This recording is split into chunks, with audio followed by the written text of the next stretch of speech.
Bonjour. Dans la fiche d'exercice que vous avez à faire en première séance, on vous demande de poser ces deux divisions euclidiennes. De la manière que vous connaissez, vous avez un exemple ici.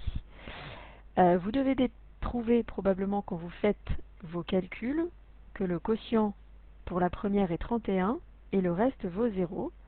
Et pour la deuxième, le quotient 44, le reste 0 également.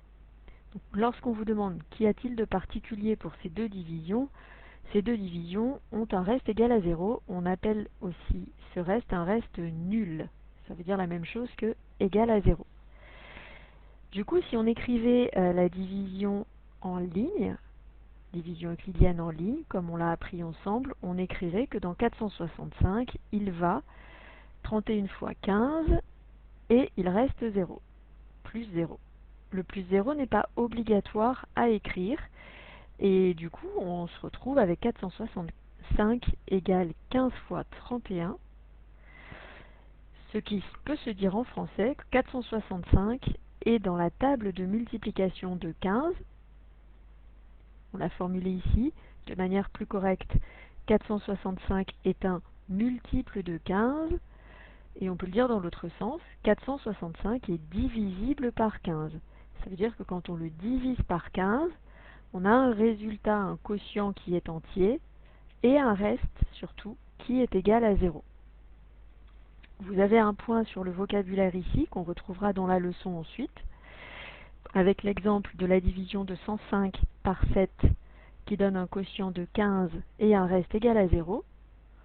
On peut écrire la division euclidienne en ligne, comme on l'a vu précédemment. Le plus 0 n'est pas impératif, donc on pourrait écrire que 105 est égal à 7 fois 15. Autrement dit, 105 est un multiple de 7. Il est dans la table de multiplication du 7. C'est 7 fois 15. On peut aussi écrire dans ce cas, et seulement dans ce cas, la division en ligne avec le symbole divisé. On l'avait vu ensemble dans la leçon sur la division. 105 divisé par 7 est égal à 15. On a le droit, c'est exact, mais c'est vraiment le seul cas, quand le reste est égal à 0, où on a le droit d'utiliser le symbole divisé pour écrire la division en ligne. Donc on dira que 105 est divisible par 7. C'est une autre manière de le dire. Donc vous avez les deux mots, 105 est divisible par 7, ou 105 est un multiple de 7. Donc ce sont deux mots de vocabulaire qu'il va falloir savoir utiliser. Il y en a un troisième qui, lui, prête un peu à confusion. C'est le mot diviseur. C'est un mot que vous connaissez déjà parce que dans une division euclidienne, le nombre par lequel on divise s'appelle toujours le diviseur de la division. Ici, il a un nouveau sens. Quand le reste de la division est égal à 0, on dit que 7 est un diviseur de 105. Ça va dans le sens que 105 est divisible par 7. Donc il faudra faire attention à ce mot qui est un peu ambigu puisqu'on l'utilise de deux manières différentes. Dans toutes les divisions, on dit que ce nombre est le diviseur de l'opération. Et dans le cas particulier où le reste est égal à 0, on peut dire que 7 est un diviseur de 105. Il fait partie de la liste des nombres qui divisent 105 en donnant un reste égal à 0. Ensuite, vous aviez deux exercices liés à ce vocabulaire, simplement. Donc, il fallait poser des divisions euclidiennes dans les trois premières questions, ici, pour l'exercice 2. Ici, le reste est 6. Donc, on dira que 281 n'est pas divisible par 11. 11 n'est pas un diviseur de 281. 281 n'est pas un multiple de 11, si je reprends les trois formulations. En revanche, pour le 2, le reste est 0. Donc on peut dire que 564 est un multiple de 12.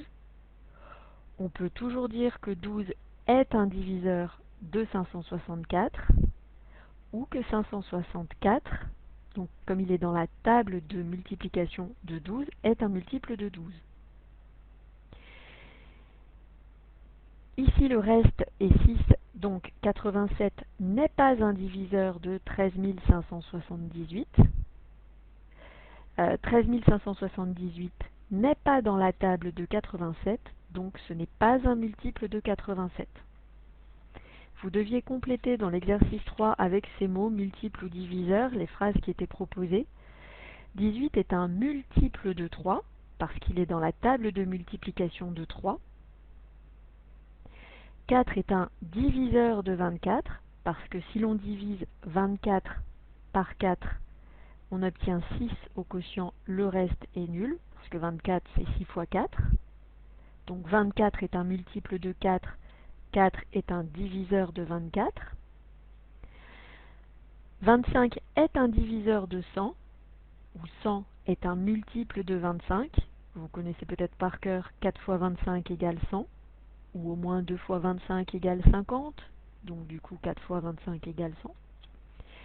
Et 54, c'est 6 fois 9, donc 54 est un multiple de 9, et de 6 aussi, mais c'est un multiple de 9. On aurait pu dire aussi que 9 est un diviseur de 54.